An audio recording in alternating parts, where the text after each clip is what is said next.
Get ready to hear the truth about America on a show that's not immune to the facts with your host, Dan Bongino.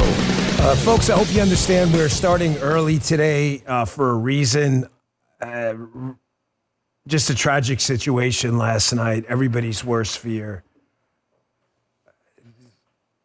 I have a fear of flying and have for a long time because of the lack of control. I mean, you're obviously not on a steering wheel handling a stick shift, a gas pedal, or a brake. Your life is in someone else's hands. Well, I've had this fear of flying for a long time. Just an unimaginable situation. And you know, I try to use my words carefully because in times of tragedy, I think it's important to. When I say unimaginable, I mean it. I've flown in and out of Reagan, as many of you have. I mean, I think Michael just flew out of there a couple of weeks ago. I don't know, 300-400 times. I mean, it was our home airport, and we were all agents in D.C. It's how we got pretty much everywhere. It was either that or Dulles. And I never imagined the situation where there would be a midair with a helicopter. It's a sensitive topic for me, obviously because of the tragic nature of it, but also because I've been involved in a number of helicopter flights in that exact same area. So I've seen both ends of it. The planes taking off and landing, having flown out of there, and I've flown up the Potomac many times in these helos, in these birds, and it never even occurred to me that this would happen. So here's how we're going to handle this. Number one, obviously, we're going to do it responsibly. I got to tell you something right now. I love you all, the P1s and the listeners out there in the Bongino Army. You guys and ladies are the best in the business. And you know why? Because you never get ahead of yourselves. I'm on X this morning, and Michael and I were chatting about it before. I mean, a total show, and it rhymes with fit. What a mess. People are ready with 1,000 different theories. Why do we need to draw a conclusion? I don't understand why we need to do that. Not you. I want to be absolutely clear, not you. I don't understand why we're not even 24 hours out and everyone has the need to jump on clicks on X to say, I definitely know I promise you don't know what happened. I promise. It is okay to say that. It is also okay to ask questions. I have 5 open questions I want to get to. We'll play the footage we have. And the reason we're starting early is Donald Trump is going to speak, President Trump, at 11 o'clock. And I want to take some of it live. We'll do our best to take as much of it as we can. So we got you all covered today. Stand by. Folks, increased tariffs on our trade partners, tax cuts, and regulation changes. Learn why gold is a viable diversification tactic now more than ever. The company I use, Birch Gold, is releasing its ultimate guide for gold in the Trump era with a foreword by Donald Trump Jr. To get your free copy along with Birch Gold's free information kit on gold, text my name, Dan, to the number 989898. Here are the facts. The national debt continues to increase. Our interest payments on the national debt continue to increase. Gold is still one of your best hedges against a weakened dollar. And Birch Gold is still the company I trust to help you convert an existing IRA or 401k into a tax-sheltered IRA in gold. So text Dan to 989898 for your free copy of the ultimate guide for gold in the Trump era. There's no obligation, only information. With an A+ rating from the Better Business Bureau and thousands of happy customers, you can trust Birch Gold. Text Dan to the number 989898 today. Message and data rates apply. You know what, guys? I'm going to skip the bell today. I don't usually do that, but given the tragic circumstances, that's usually more of a celebratory event for me starting the show, but I'm not. This is going to be deadly serious stuff today. So let me ask some open questions first. If you're just waking up, getting the news, maybe you're out in the West Coast, Reagan Airport, there was a flight. It was descending, getting ready to land. It was in what is unquestionably very congested airspace. There are a lot of programs, some I'm familiar with, we're obviously not going to be talking about, that involve tracking a lot of these incoming and outgoing aircraft. It's a very congested area. It is not a huge airport. It is a very tough place to land due to the congested space. Aircraft is landing. It is a flight from Wichita, Kansas, gets into a collision with a Black Hawk helicopter on an Army training mission, according to what Secretary Hegseth said. It doesn't appear at this point that there are any survivors. It appears going to be close to 60 plus souls lost, which is horrific, obviously. So some open questions first, which we'll address, and we have some footage going on here, too, that we're going to get to. and footage of the crash, which, I'll warn you, you may not want to see it, but it's important that we cover it accurately. Number one is these aircraft, not so much the helicopter, but the airplane involved, they have this crash avoidance system built in that if you've done anything with FAA, TRACON, TFRs, ADIS, FRIZs, air security picture stuff, which we do, you're pretty familiar with how this works. I'm not a pilot. I'm not the Wikipedia pilot. I don't pretend to be a pilot. I'm just telling you things we've dealt with, haven't dealt with the air security picture often. Was that off when you get within a certain landing distance and a certain altitude? Was it working? Is it off? Is it off automatically? Why didn't it go off? Was it, when they get below 1,000 feet? As I saw a couple of people commenting this morning, was that crash avoidance system not working, or does it just go off? Were they below that certain altitude? So that'll be an open question, because obviously that's what this system is designed to avoid, a crash like what happened. Second, was it a case of target fixation, where sometimes you'll talk to these? I will never forget one of the White House military aides was a helicopter pilot. Talked to me often about flying at night, how it was difficult for him to operate at night without night vision. Also talked about things like target fixation and things like that, crowded battlefields. The helicopter pilots, were they fixated on an aircraft taking off, and did they miss the one landing? That's a big miss. Obviously a tragic one. Were they fixated on the wrong target? Open question. Third question, was there night vision involved? Did it have anything to do with the closing of the visual field? I believe the night vision was available from what I'm hearing from early reports, but it's an open question because until I get a conclusive answer, I'm applying the Bongino rule here. Fourth is the obvious one. Just how did this happen flight path-wise? This is a known flight corridor that's very busy. How did this happen? Is it an altitude issue? Obviously, we're going to wait for some reporting on that. And then fifth, the uncomfortable question people have to ask. I see it as highly unlikely. I want to say that in advance, but it'd be irresponsible not to at least consider, was there a possibility that some of this was maybe not accidental? I just want to say in advance, given from what I've heard from a number of pretty good sources and some media homework I've been doing, that seems highly unlikely. However, applying the Bongino rule works both ways. Don't draw conclusions means don't draw conclusions. It doesn't mean don't ever ask a question ever for the rest of your life. Then what's the purpose of this show? So those are 5 open questions I have right now. Let's check out the VO, the voiceover. Sorry for using lingo. We'll talk over. You can see the video here on the screen right now. You see it right there. Obviously, it's not the greatest video, but you can see the aircraft on descent into the runway. And then you'll see at the end, obviously, a flashing light. That's the crash between the helicopter and the plane. Plane lands in the Potomac. It apparently inverted at some point. It's in 3 pieces. Again, an unimaginable tragedy, and I use my words carefully. I have flown in and out of that airport so many times, as have many of you. It's nothing specific to me. I actually enjoy flying out of Reagan. It's very convenient. It's one of the reasons that D.C. lawmakers will do almost anything to keep that airport open and running. I don't know if you know this, but there was some significant talk after 9/11 about closing that airport because of its proximity. Now, it would be inappropriate completely for me to comment on these matters, but I think it's a matter of public information out there. There are obviously programs to control and monitor the air traffic there because, ladies and gentlemen, you make one wrong turn, you're on top of the White House, the Washington Monument, and the Capitol like that. There is really very little time for contingency operations to take place. After 9/11, there was some talk about closing Reagan. However, the convenience of it, lawmakers use it. The talk about closing, it has now pretty much disappeared. The only talk now is how to expand it. So there is significant traffic that comes in and out of there. Secretary Hegseth issued a statement. Secretary Pete Hegseth, of course, Secretary of Defense. Aisha Hasni reported on the statement on her Twitter feed. She's a reporter from Fox.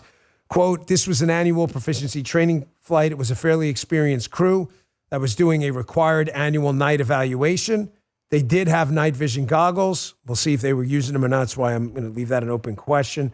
The 12th Aviation Battalion, as of now, was granted a 48-hour operational pause on contingency missions as what happened is reviewed. Obviously, Secretary Hegseth's a guy I trust. He's not going to lie to us. When we get some conclusions on what happens, I'm sure he'll be the one to tell us. Let me say as well, I have a lot of personal connections to the cabinet secretaries involved. They have been in office for less than a few days, including Secretary Hegseth, who just swore in. Secretary Duffy, Sean Duffy, former congressman, another close personal friend. I mean, obviously the father of Evita, it's just obvious, one of the hosts of our show here. So we have a lot of close personal ties. Secretary Duffy just swore in yesterday. So talk about, day one on a job. So his briefings have been as good as you can expect at this point, but he just got there. Dealing with this unimaginable tragedy. I want to play this. It's a clip from CNN. Disregard that it's CNN for a second. Sometimes on these matters, I just go to the commentators. This guy is a subject matter expert, a guy by the name of Pete Montine. But this is a really, really informative clip where he's talking about, again, I'm trying not to talk about this like I'm some kind of like new Wikipedia pilot. I am not an expert on this. Let me say this in advance. I am not a pilot, but I have been on both of these aircraft, Blackhawks, and obviously just flying into Reagan many times. It's, if you've ever been on a Blackhawk, you'll notice right away that these helicopters are typically designed for air-to-ground missions. They're not typically air-to-air. They're designed for air-to-ground missions, especially these. So when you look at the visual field of the helicopter, it's hard to see up, but relatively easy to see down. I want you to listen to this guy, Pete Montine, on CNN, who explains pretty well, this clip's about 1:30, but it's worth your time, about if there was a visual obstruction, and this is just a catastrophic, we didn't see him and we crashed into each other, which we'll never know because it appears everybody's dead at this point. And the Blackhawk, from what I know, does not have a black box. Obviously, the aircraft does, the airplane. I want you to listen to how the visual obstruction may have played into this. Check this out. If you can take me live for a second, I can sort of demonstrate with my hands what the crews were and were not able to see. And so the helicopter, the Black Hawk helicopter, appeared to be coming from the right of the commercial flight that was descending into runway 33. It's a particularly perilous situation for pilots because they can often not see very well below them, as helicopter crews are often looking at the ground, flying primarily in reference to the ground, especially in a very critical phase of flying as a crew is descending, making that final critical approach to landing. They are focused primarily on the runway and primarily on their instruments. They're not necessarily looking left and right, scanning for other traffic. This may be something where the crew simply just did not have the ability to see the helicopter and the situation unfolding in front of them.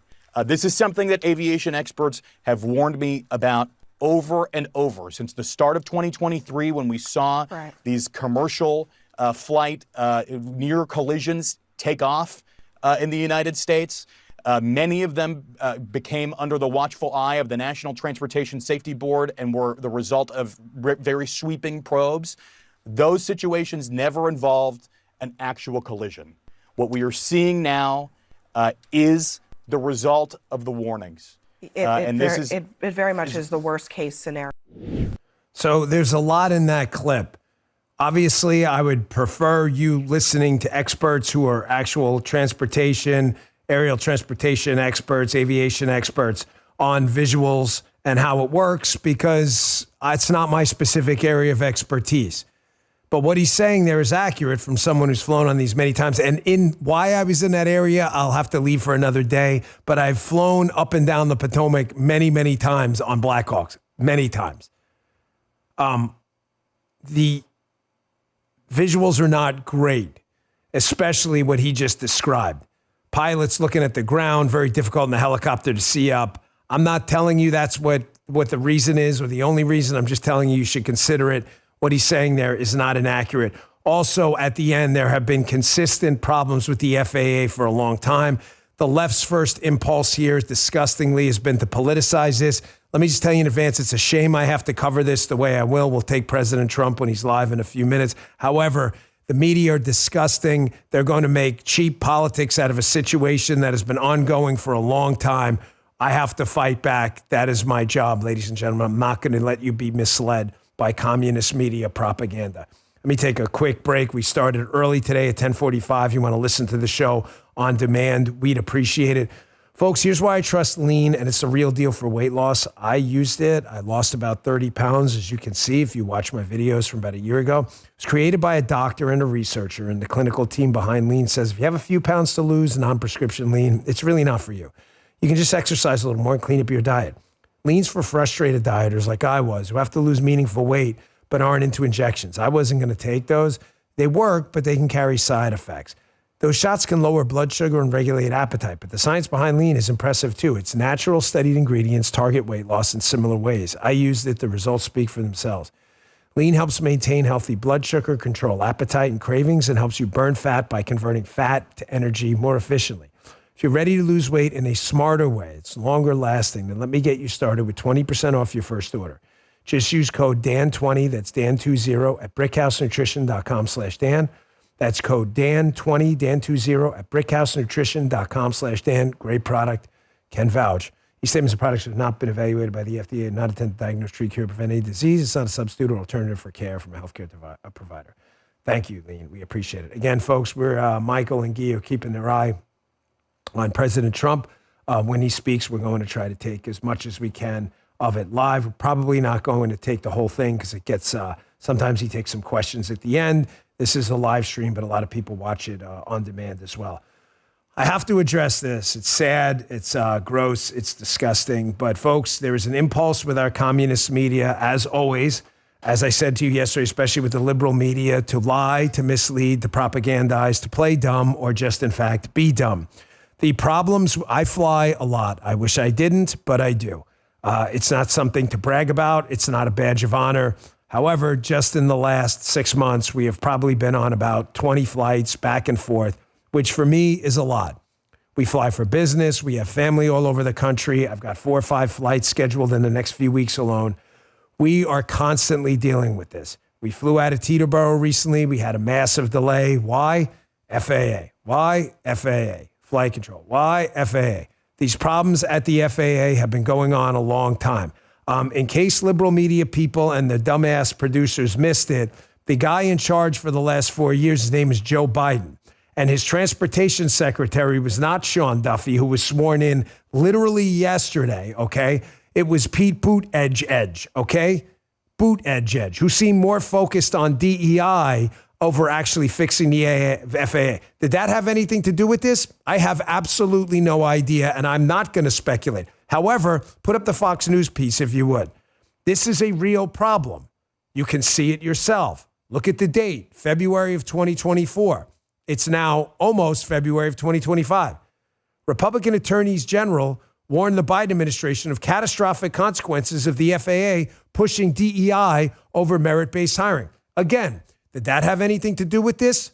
I wouldn't dare say so this early because I apply my own Bongino rule. However, I find it fascinating that the dumbass people in the liberal media are already blaming Donald Trump or implying somehow Donald Trump, who's been in office, 10 days now, had anything to do with this flight disaster that happened yesterday. This is disgusting. Here is Mika Brzezinski doing what they do best, pushing propaganda and lying to people. Check this out. Interesting, especially when you look at RFK and what the job is he's nominated for, or Kash Patel, or Pete Hegseth, who has gotten through. But you look at a situation like the breaking news that we're covering right now. Put the politics aside, it's the expertise that matters, and some are concerned about the expertise of these nominees. We'll be following those here. Is this for real? Did that just happen? The former Department of Transportation secretary was the mayor of South Bend, Indiana, a lovely city I love. But you're going to claim he had special expertise, unlike a multi-term congressman and lawyer who was a news commentator, a prosecutor, and who's been in the public eye dealing with these situations in Congress for years, you're really going to go there? That Pothole Pete was the pinnacle of expertise. Mika Brzezinski is a disgusting human being. Disgusting. She kissed Trump's ass to get back in the White House. This is why presidents should never take a meeting with these idiots ever. She is a disgusting human being.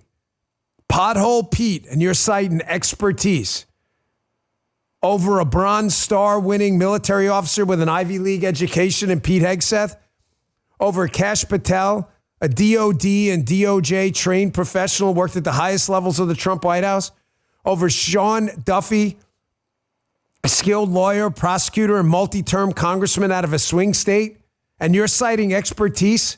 Are you shitting me, man? Ladies and gentlemen, however much you hate the media, you don't hate them enough.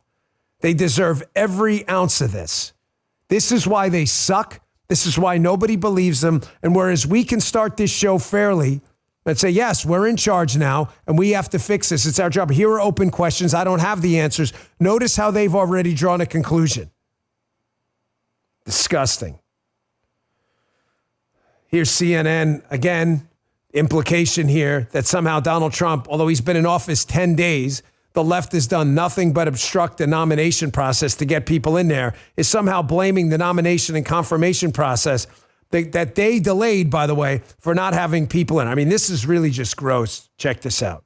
Mary, I have one more question for you. Look, it's January 29th. We are just 9 days out from a presidential transition, an administrative transition. The FAA administrator resigned at the end of the Biden administration. So there is no permanent confirmed FAA administrator right now. This is going to be a time when there's going to be a lot of public communication and a lot of investigation of what happened here. What do you anticipate this transition period is going to mean for what happens today and tomorrow and in the coming days as we find out what happened here?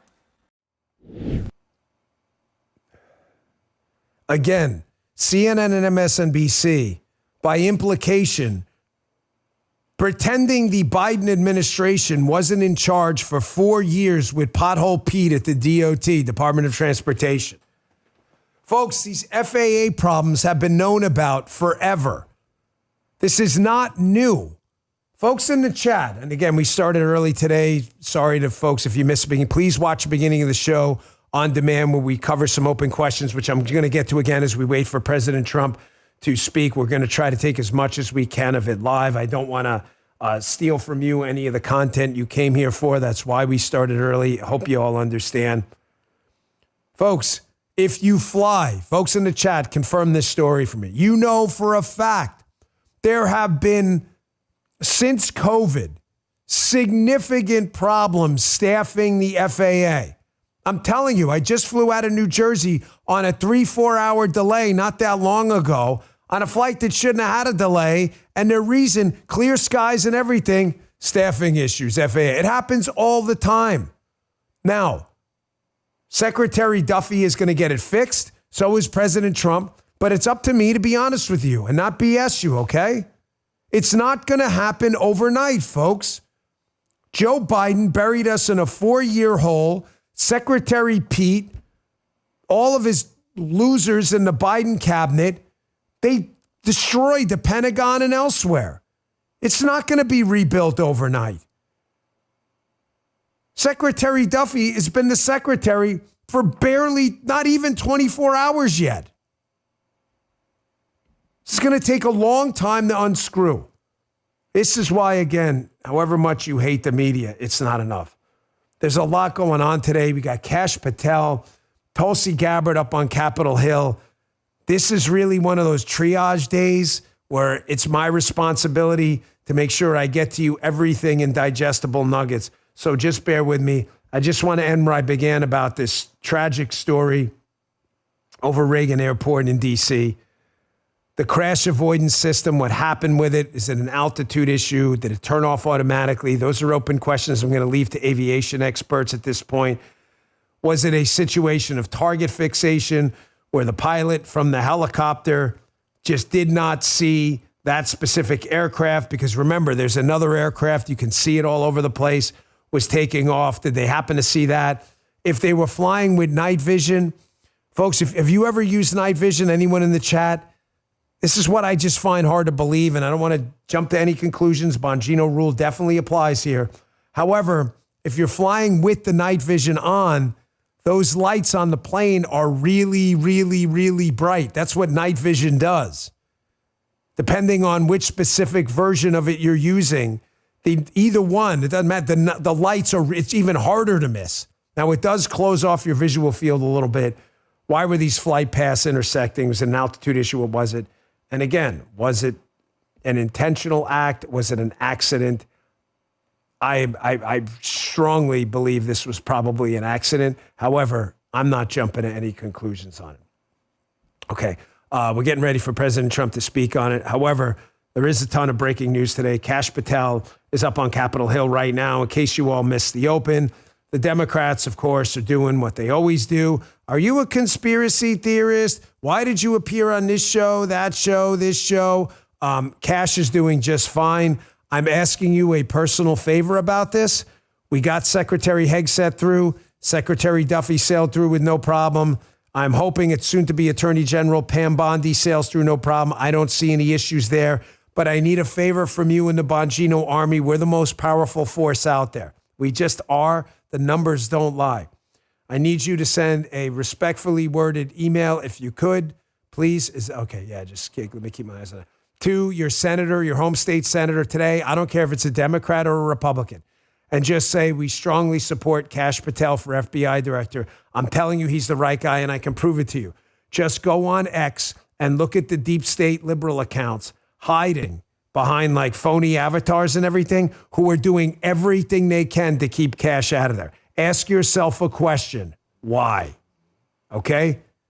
Always, always gauge the effectiveness of a cabinet appointee or a personnel decision, a law, a piece of legislation, whatever it may be, by how your enemies and the deep state liberal accounts pretending to be us, they absolutely hate Kash Patel and have sacrificed any human dignity to try to keep this guy out, because they know with certainty he is going to go and take those rocks and turn them over.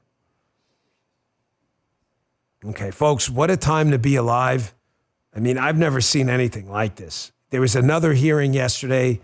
It is really important to me, again, to triage the news cycle, so I give you all the news nuggets that are interesting, but we can't forget what happened yesterday either. Bobby Kennedy, who has been nominated to be Secretary of HHS, was up on Capitol Hill at a hearing. And there were a lot of things that happened up there that are important for us to understand the political environment at the time. This is an amazing time to be alive. Michael, you ever seen anything like this, where we're watching the role reversal of the two parties in live time? The Democrats previously claimed, it's important, to be the party of tolerance, the working man, coexistence, attacking big pharma.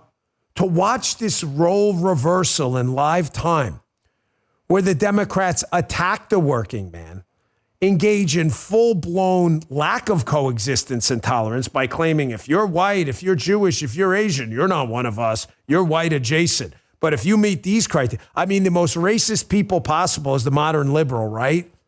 Have you ever seen a role reversal like this? Democrats attacking tech companies, supporting big pharma. I've never seen anything like this. And I don't use that term big pharma as a pejorative. They're just big companies. I know the Democrats do. I thank God we have pharmaceutical companies, that kept me alive after I got cancer, that have created modern medicine. Thank God. However, there are obviously issues with how they operate, and Bobby Kennedy's going to be looking into that. So I want you liberals out there who are watching my show, because I know you do, because this was important. I want you to tell me what is exactly is untrue, and be specific in my chat if you're there, like the Joe Ragu clown yesterday. Tell me exactly what you disagree with and what's untrue about what RFK said in his opening yesterday about why the hell is the richest country on earth so freaking unhealthy? What beef could you possibly have with this? Check this out. I want to say something about what you first said. When I launched my campaign, it was about uniting Americans, Democrats and Republicans. There's no issue that should unite us more than this chronic health epidemic. There's no such thing as Republican children or Democratic children. These are our kids. 66% of them are damaged. I know what a healthy kid looks like because I had so many of them in my family. I didn't know anybody with a food allergy growing up, peanut allergy. Why do 5 of my kids have allergies? Why are we seeing these explosions in diabetes, rheumatoid arthritis, neurological diseases, depression, all of these things that are related to toxics in the environment?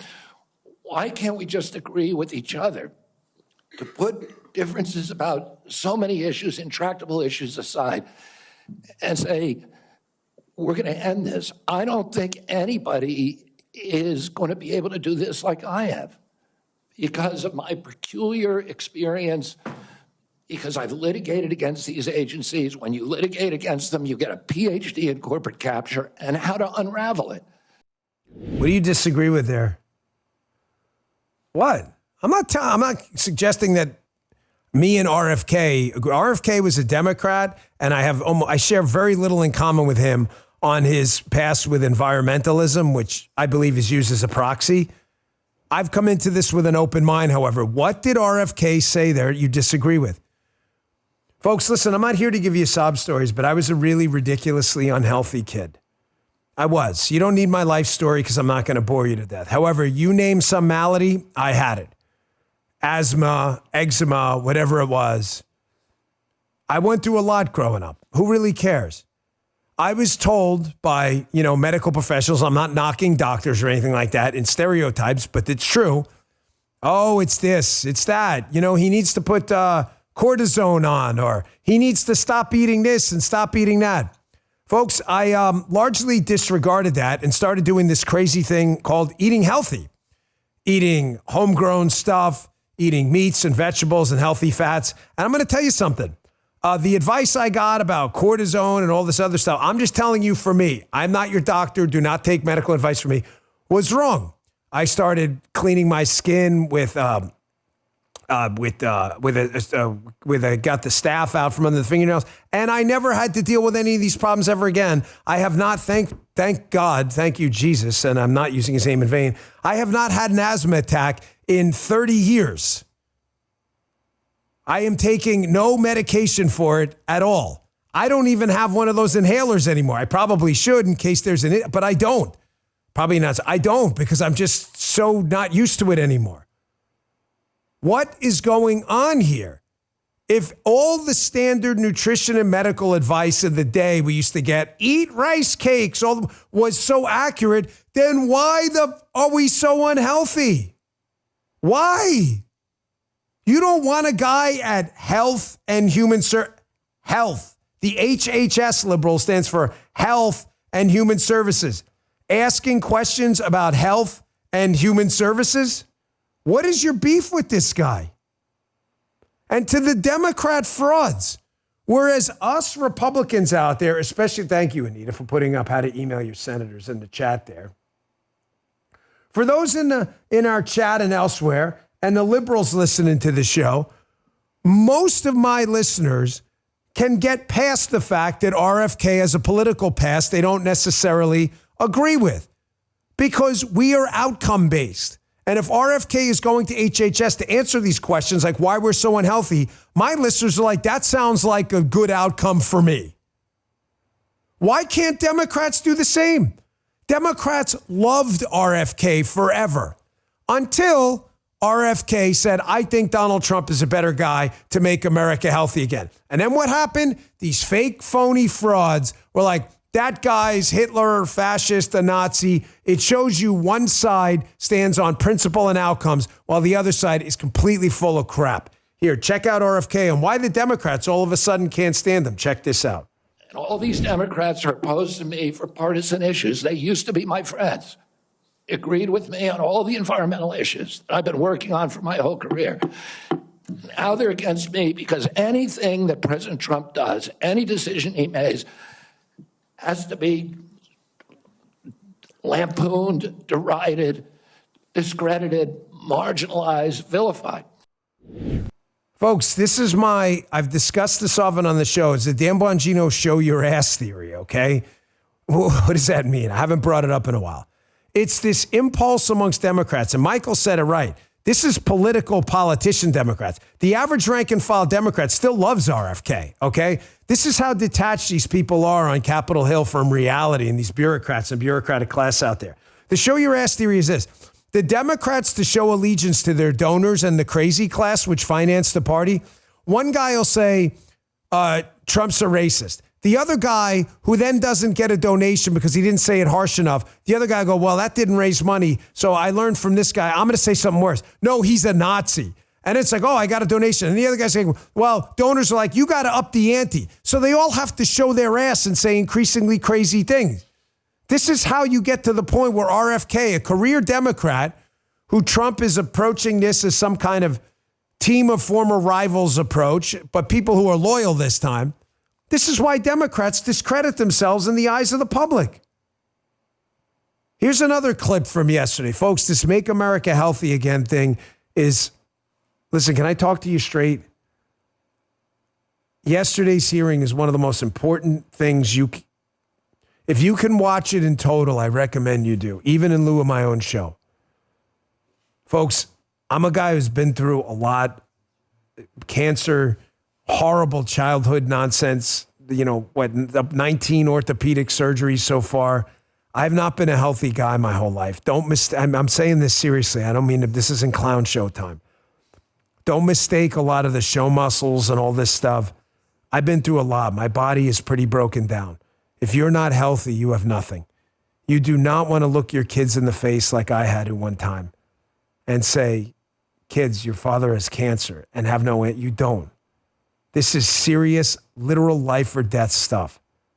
And Bobby Kennedy is asking questions that we should all be asking, absolutely regardless of your political ideology. Here's another clip right here, asking again, simple questions. How are we the richest country on earth and we're plagued with diabetes and all these other problems? Are we poisoning ourselves? Seems like we are. Listen to this. The same chemicals that kill fish make people sick also.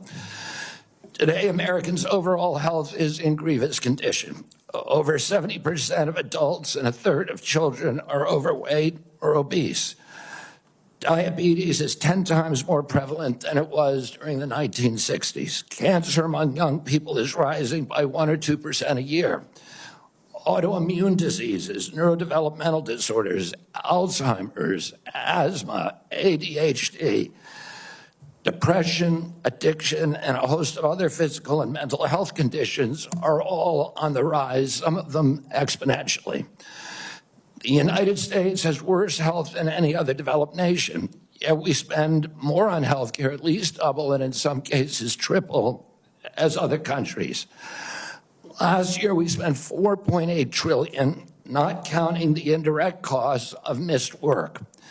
That's almost a fifth of GDP. It's tantamount to a 20% tax on the entire economy. All right, President Trump's getting ready to come out and speak. I want to address some of what RFK said. So we're going to take some of this live. You guys okay, let me see if I can. Can you get me to hear it too? I want to hear what he has to say. Okay. A moment of silence for the victims and their families, please.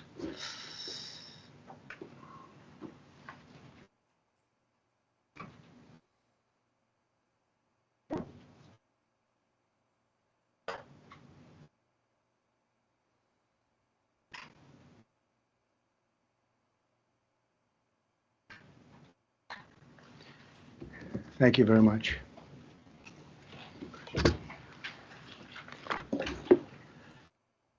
I speak to you this morning in an hour of anguish for our nation.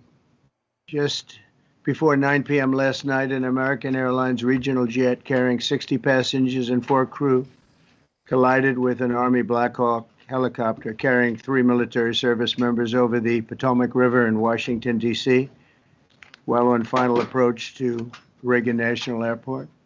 Both aircraft crashed instantly and were immediately submerged into the icy waters of the Potomac. Real tragedy. The massive search and rescue mission was underway throughout the night, leveraging every asset at our disposal. And I have to say, the local, state, federal, military, including the United States Coast Guard in particular, they've done a phenomenal job. So quick, so fast. It was mobilized immediately. The work has now shifted to a recovery mission. Sadly, there are no survivors. This was a dark and excruciating night in our nation's capital and in our nation's history, and a tragedy of terrible proportions. As one nation, we grieve for every precious soul that has been taken from us so suddenly. And we are a country of we are in mourning. This is really shaking a lot of people, including people, very sadly, from other nations who were on the flight.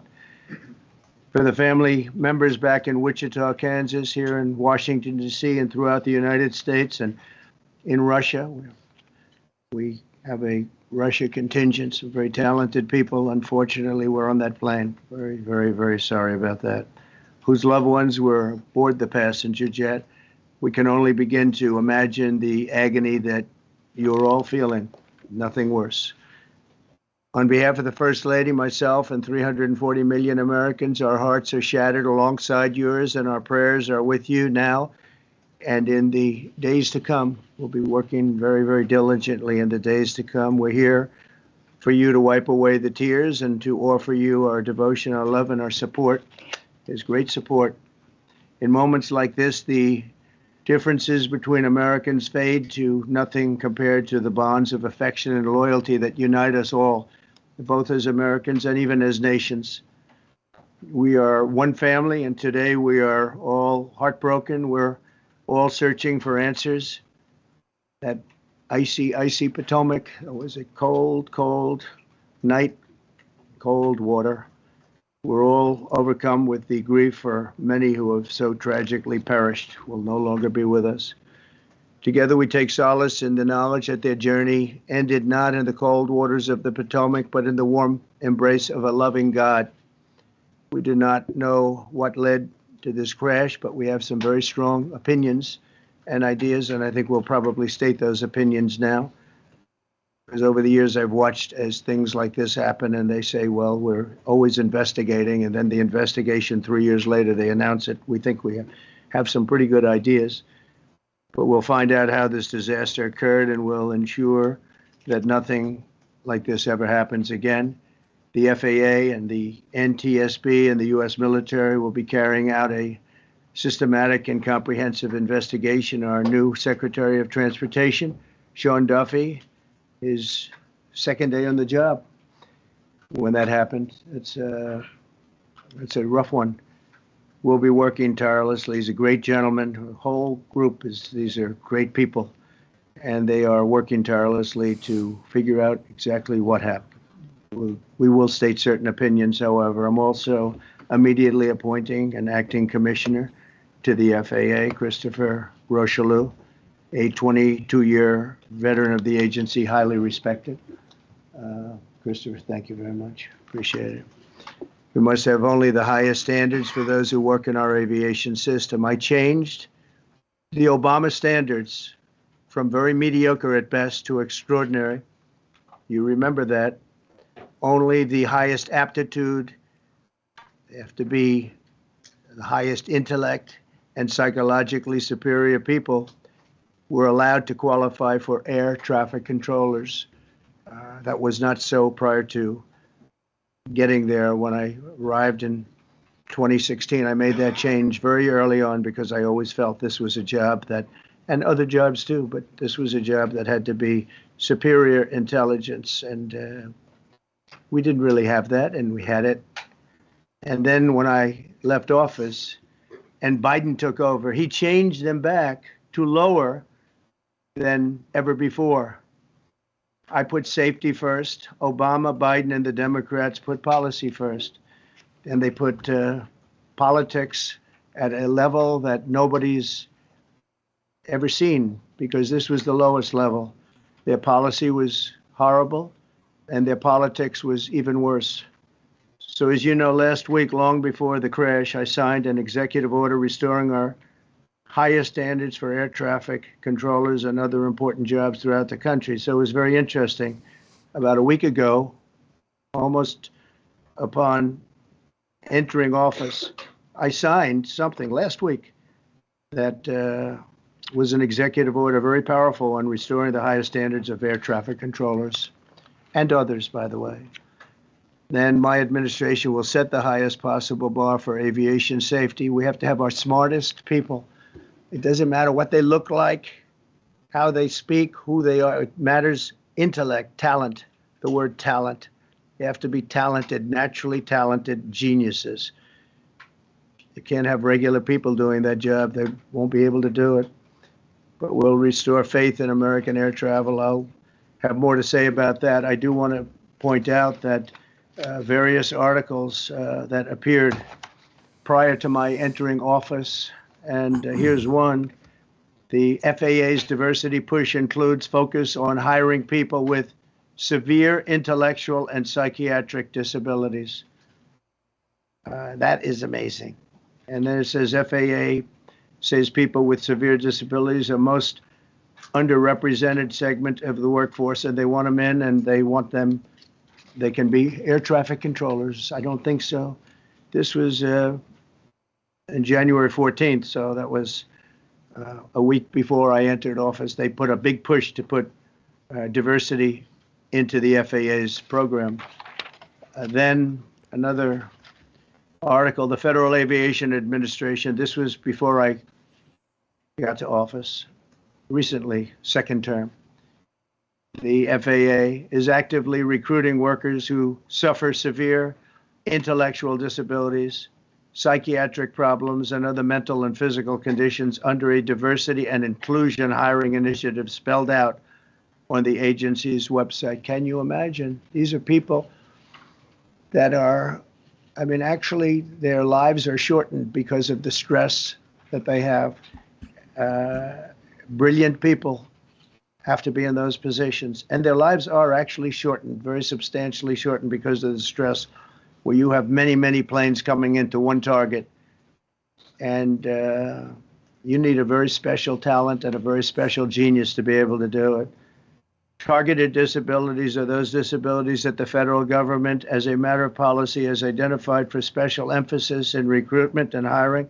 The FAA's website states they include hearing, vision, missing extremities, partial paralysis, complete paralysis, epilepsy, severe intellectual disability, psychiatric disability, and dwarfism all qualify for the position of a controller of airplanes pouring into our country, pouring into a little spot, a little dot on the map, a little runway.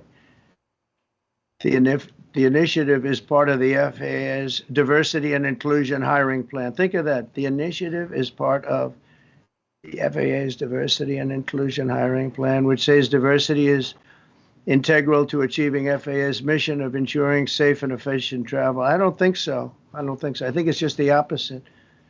The FAA website shows that the agency's guidance on diversity hiring were last updated on March 23rd of 22. They wanted to make it even more so. And then I came in, and I assume maybe this is the reason. The FAA, which is overseen by Secretary Pete Buttigieg, a real winner. That guy's a real winner. Do you know how badly everything's run since he's run this Department of Transportation? He's a disaster. He was a disaster as a mayor. He ran his city into the ground, and he's a disaster now. He's just got a good line of bullshit. The Department of Transportation is government agency charged with regulating civil aviation. Well, he runs it, 45,000 people, and he's run it right into the ground with his diversity. So I had to say that it's terrible. Then it's a group within the FAA, another story, determined that the workforce was too white, that they had concerted efforts to get the administration to change that and to change it immediately. This was in the Obama administration just prior to my getting there. And we took care of African Americans, Hispanic Americans. We took care of everybody at levels that nobody's ever seen before. It's one of the reasons I won. But they actually came out with a directive to white. And we want the people that are competent. But now we mourn and we pray, and would like to ask all Americans to join me in a moment of silence as we ask God to watch over those who have lost their lives and bring comfort to the loved ones. And I just want to say God bless everyone in this room. This has been a terrible, very short period of time. We'll get to the bottom of it. So we all saw the same thing. We've seen it many times. I've had the honor of hearing tapes. Tapes are scary, very scary tapes. You had a airliner coming in, American Airlines. He was doing everything right. He was on track. He was the same track as everybody else. They came in. It's probably the same track as they've had for 25 years or more. He's coming in the path. And for some reason, he had a helicopter that was at the same height, obviously when they hit, but pretty much the same height, and going at an angle that was unbelievably bad. When the air traffic controller said, do you see, he was talking about, do you see him? But there was very little time left when that was stated. And then also he said, follow him in. And then almost immediately after that, seconds after that, there was the crash that took place. Well, you follow him in, that means like everything's fine. Follow him in. You had a pilot problem from the standpoint of the helicopter. I mean, because it was visual. It was a very clear night. It was cold, but clear, and clear as you could be. The American Airlines plane had lights blazing. They had all of their landing lights on. I could see it from the Kennedy Center tape. We had a tape up on the Kennedy Center.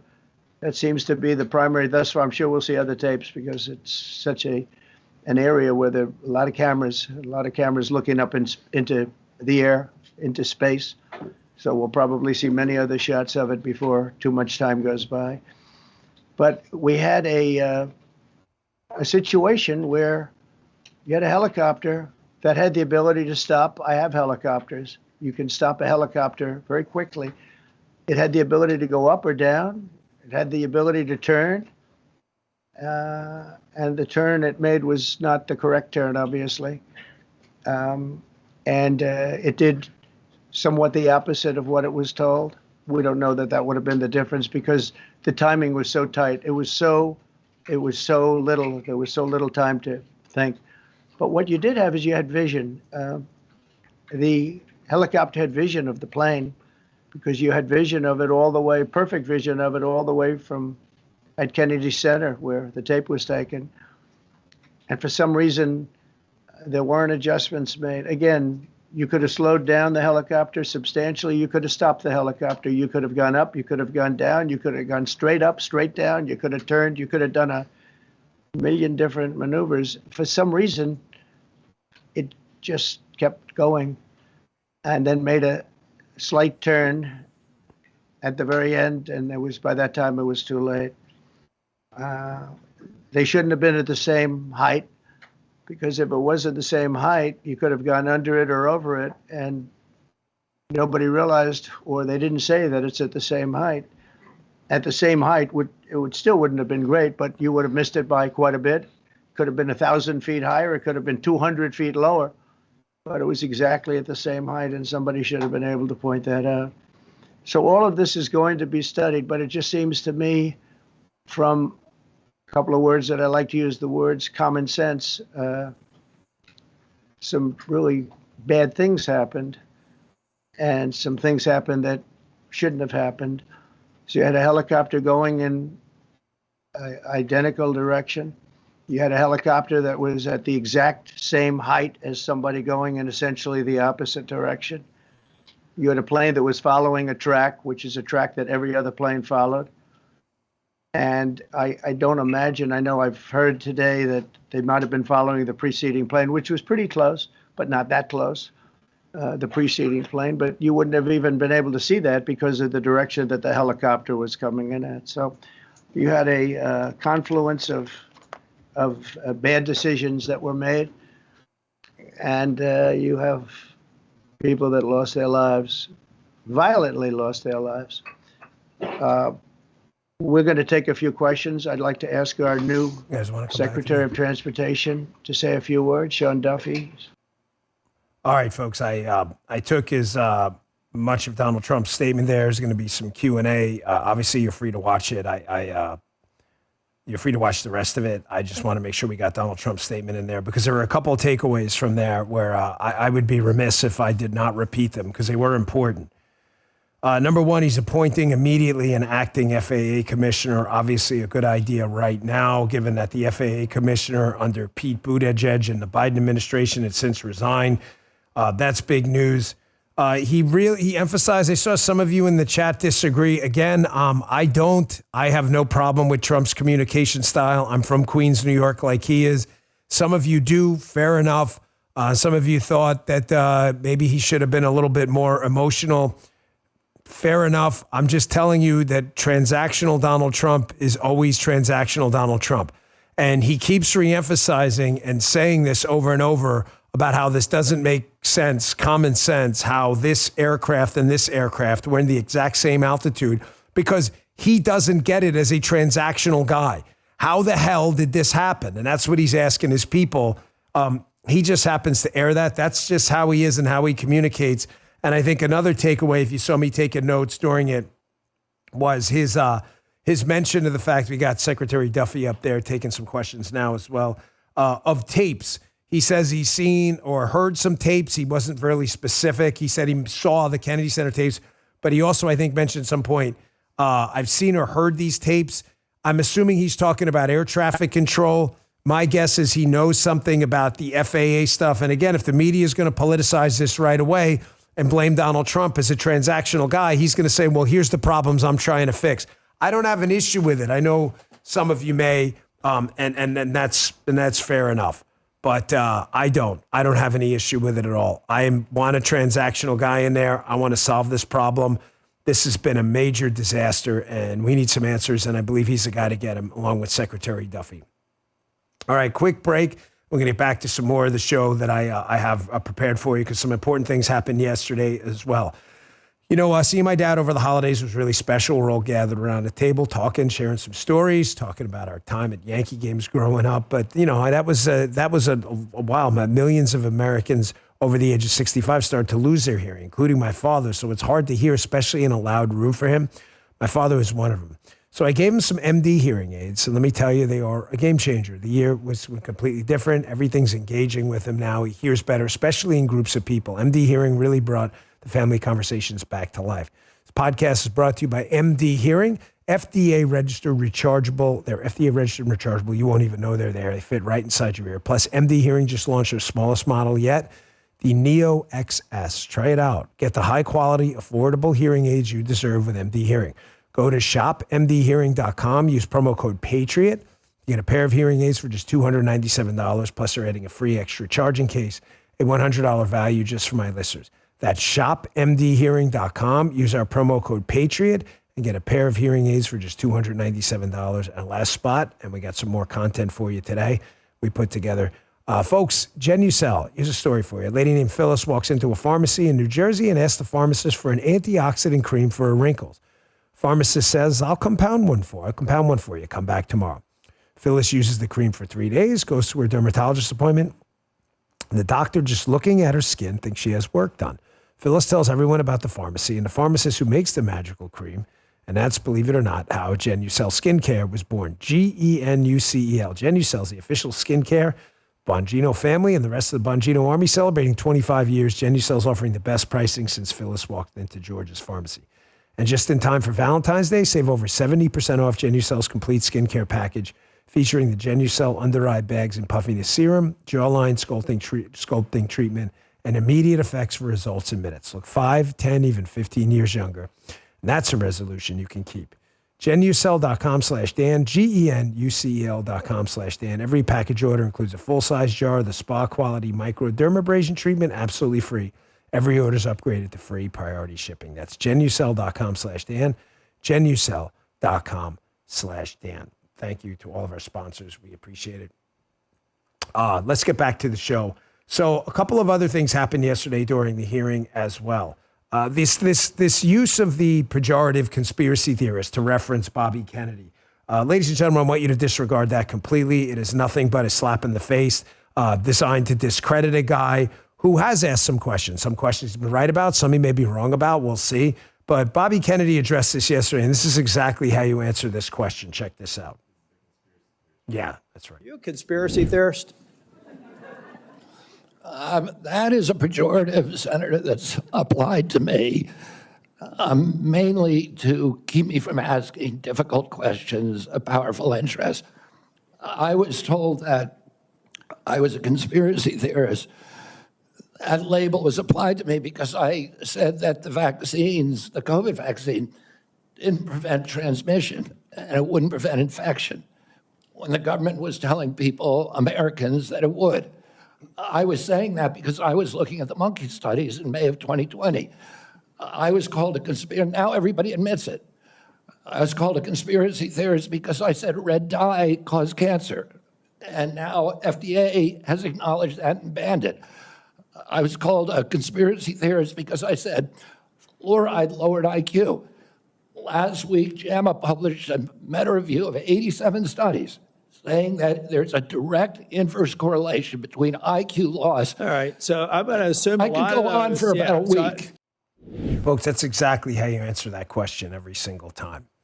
Are you a conspiracy theorist? Well, tell me which one of these is a conspiracy, number one, and which one's theoretical, because I seem to have been accurate about all of these.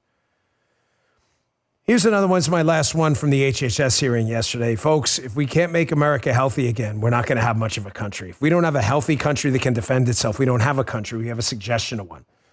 You should never fall prey to this.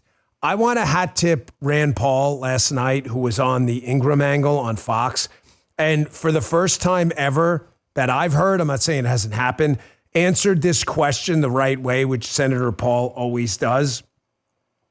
Folks, when you talk about healthcare as a right, a capital R right, you are creating an obligation for someone else. We are a country of negative rights. In other words, what the government, the Constitution is what the government can't do to you.